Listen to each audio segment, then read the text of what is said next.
안녕하세요. 하이스토리입니다. 이번 이야기는 조선의 제1대왕 이성계에 대해서 이야기해보도록 하겠습니다. 이성계는 고려 공민왕 시기부터 급부상한 신흥 무장 세력이었습니다. 그는 고려의 중앙귀족 가문 출신이 아니라 원나라의 지배를 받았던 쌍성 총관부 지역에서 힘을 키워가던 변방의 세력으로, 쌍성 총관부는 원나라가 1258년 고려에 침입하여 천령 이북의 땅을 차지한 후 설치한 통치기구였습니다. 이곳은 공민왕이 천령 이북의 땅을 수복하기 전까지 근 100년 동안 원나라의 지배하에 있었습니다. 이렇듯 고려의 중앙과는 거리가 먼 변경 지역의 세력이며 고려의 관리도 아니었던 이성계가 고려의 중앙조정에 대비하게 된 것은 바로 공민왕의 반원 정책 때문이었습니다. 중국의 원명 교체기에 혼란한 국제 정세를 틈타 우려의 자주성을 되찾고자 했던 공민왕은 1356년 원의 간섭기에 잃어버렸던 땅인 쌍성 총관부를 수복하려 하였고, 이때 공민왕이 보낸 동북 면병마사 유인우에게 협력하여 쌍성 총관부 지역을 고려가 탈환할 수 있도록 도운 사람이 바로 이성계의 아버지 이자춘이었습니다. 당시 20대였던 이성계도 아버지와 함께 원나라 세력을 몰아내는 데 일조하였습니다. 공민왕은 이자춘의 공을 높이 사게 되어 그에게 고려의 벼슬을 내리게 되고, 1361년 이자춘은 삭방도만호 병마사로 임명되어 동북면 지방의 실력자로 급부상하게 됩니다. 당시 외침에 시달리며 안으로는 검문세족의 득세로 인해 왕권이 약화되어 군사 조직이 붕괴하고 국가 재정은 좋지 않았던 고려 말기, 비록 변방의 세력이지만 착실히 군사력을 키운 그의 가문은 만만히 평가될 것은 아니었고, 이성계는 언제든지 동원할 수 있는 탄탄한 사병 조직을 가지고 있었고, 지역에 뿌리박고 살면서 키운 인맥과 경제력 또한 만만치 않았습니다. 당시 20대 청년이었던 이성계는 급부상한 집안의 배경과 함께 뛰어난 무예를 겸비하고 있었으며, 특히나 그는 활을 매우 잘 다뤘다고 전해집니다. 또한 동북면의 여진족과 고려인들을 수하로 부리면서 장수로서의 자질을 키워나갔습니다.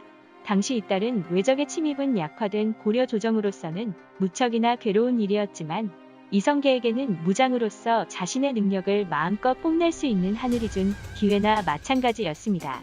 이성계의 본격적인 활동은 1361년 동로강 만호 가기에 단란을 진압하면서부터 시작되어 승승장구를 계속하게 되고, 같은 해 겨울 압록강이 얼어붙자 중국에서 침입해온 10만 명의 홍건적들에게 수도인 개경을 함락당했을 때, 이성계는 고려인과 여진족 2000명으로 혼합 구성된 자신의 사병 조직을 이끌고 수도 탈환에 참가하여 홍건적의 두목을 모두 활로 쏘아 죽이고 개경에 가장 처음 입성하는 큰 공을 세우게 된다. 이듬해에는 원나라 장수 나아추의 침입을 물리치고, 1364년에는 공민왕을 폐하려는 원나라 황제의 명령으로 침입한 덕흥군과 최유의 1만 군대를 최영과 함께 무찔러 고려 왕실의 안정을 도모하였습니다.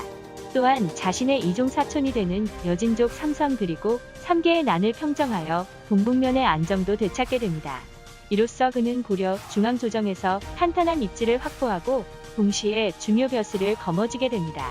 또한 그는 당시 극심해진 삼남 지역에 외구 침입을 막아내는 데도 혁혁한 공을 세우고, 특히나 해안뿐만 아니라 내륙에까지 침입하여 약탈을 일삼던 극악한 왜구를 황산에서 섬멸함으로써 그의 명성은 더욱 올라가게 됩니다.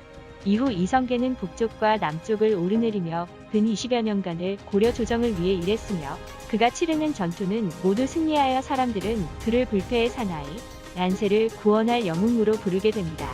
거듭되는 승전은 그를 고려 조정에서 없어서는 안 될 인물로 만들게 되었고, 또한 그의 인기와 명성을 보고 많은 사람이 주변에 모여들게 되었었는데, 그 중에는 이미 그 운이 다한 고려를 뒤엎고 새로운 세상을 열고자 하는 생각을 품은 신진 사대부들도 있었습니다. 하지만 자신의 능력으로 승승장구하며 아무리 그 입지를 확고히 한다 하여도 이성계에게는 변방지역 출신이라는 꼬리표가 붙어 있었기에 누대에 걸쳐 뿌리내린 막강 검문세족들이 버티는 고려 중앙정치 무대에서 그의 성장은 한계가 있었습니다. 특히 같은 시기 이성계와 함께 외적을 퇴치하는데 혁혁한 공을 세운 검문세족 출신의 최영은 이성계로서는 넘어서기 어려운 존재였습니다. 이즈음 국제 정세는 원나라가 북쪽 몽골 지역으로 쫓겨가고 명나라가 중국 본토를 차지하면서 새로운 국면을 맞고 있었고, 중국 본토를 차지한 명나라는 혼란한 상황 동안 돌아보지 못한 이웃 나라들과의 관계를 재정립하려 하였습니다. 명나라는 고려에게 천령 이북의 땅은 원나라가 고려의 땅을 강제 점거하였던 쌍성 총관부 지역으로 이곳에 천령위를 세우면서 이전에 원나라의 땅이었던 지역은 모두 명나라의 소유라고 주장하는 억지를, 즉 다시 그 땅을 내놓으라고 협박을 했습니다.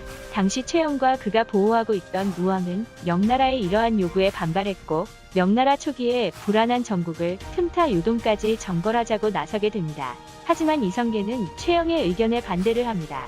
그는 최영이 울분해 사전투의 시기와 국제 정세를 잘못 읽고 있다고 판단했습니다. 그 이유는 여름철 농번기에 군사를 동원하는 것이 부적당한 점과 당시 날씨는 무덥고 비가 많이 오는 시기라 활의 악효가 녹아 무기로 쓰기 힘든 점, 그리고 요동을 공격하는 사이에 남쪽에 왜구가 침입할 우려 때문이었습니다. 그의 의견은 군사에 정통한 장수로서 타당한 부분도 있었지만 완강한 최영과 우왕에 의해 무시당하게 됩니다.